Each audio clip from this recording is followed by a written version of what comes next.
Good morning, people. Getting my optimum you workout in, and I would like to share a couple of beliefs that keep a lot of men stuck on pornography. Beliefs that I've seen come up over and over again over the past 12 years of helping men end out of control behaviors. The first belief is that my problem with pornography is because of other people. So you believe that it's your wife's fault for letting herself go, or your dad's fault for abandoning you, or your childhood abuser's fault for taking advantage of you. And you're right about those things, kind of. But until you move the burden of responsibility for your recovery over to your shoulders, you cannot make progress. You do have to go through the process of forgiving and taking some sort of responsibility for that. I know it's a hard thing, a hard pill to swallow, but it's something you do have to move past. A second belief is, I don't think I can handle life without using pornography and masturbating. Now, you can't imagine a black and white, seemingly colorless, boring life without the excitement of sexual stimuli from pornography. Like, what kind of life would that be? But let me tell you this, within you, there are resources that you couldn't even imagine. There is power, there is joy, and overwhelming happiness. But you must let go before you can access the better gifts that life has to offer that are deep within you. You do have to start doing the work of accessing them, all right?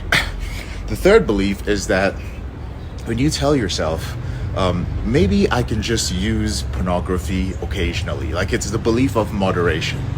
And I'm sorry to tell you this, but some men can masturbate occasionally after their recovery, and it's a normal sexual function. But pornography, you and I know damn well that you've watched more porn than any of your male ancestors. So think about it. You have masturbated and seen more naked women than every man in your lineage, stretching back thousands of years. So you don't need any more pornography. You need healthy, intimate, exciting sex. Occasional use and moderation does not work for most men. I've worked with over 10,000 men, that's not an exaggeration, in 12 years, and I rarely see the moderation thing happen when the man had a compulsive behavior with pornography prior to it. I'll share a fourth belief, and this one is that life won't be fun. Like, I won't be able to have fun without pornography, without crazy sex, without masturbation. You believe that sex is the key component of fun. Now, don't get me wrong, sex is amazing. It's one of my top 5 fun things to do, but it's not the only requirement for fun. In my 20s, I thought life was nothing without sex. Sex was number one. And what a fool I was. I wasted so many years, and I'm still paying the price today, years later.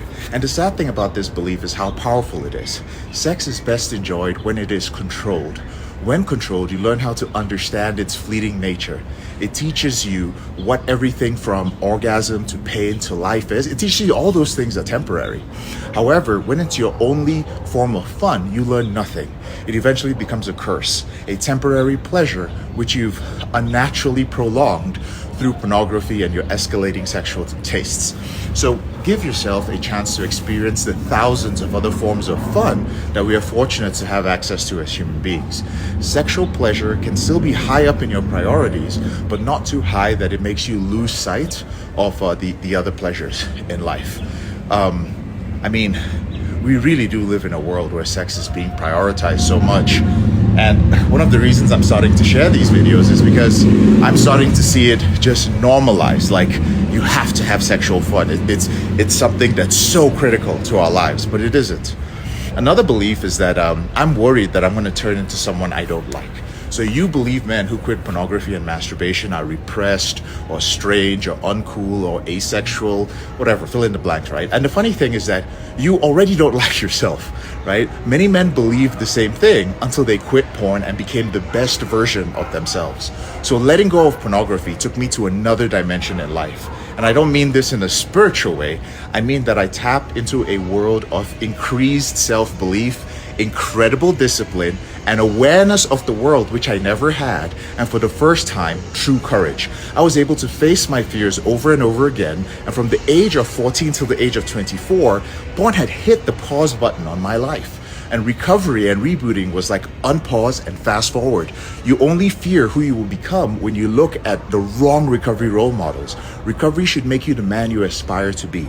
And this is why so many men avoid 12 steps, because you walk in there and you're just like, fuck no, right?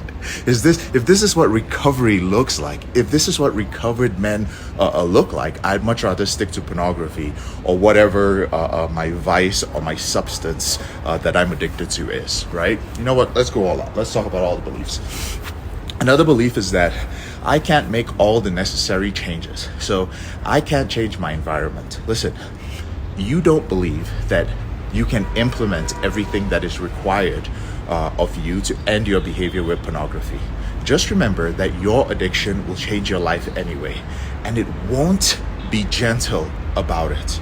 If you do not take control of this behavior now, life is going to take control of you, and it's going to teach you a lesson, and those lessons are not sweet.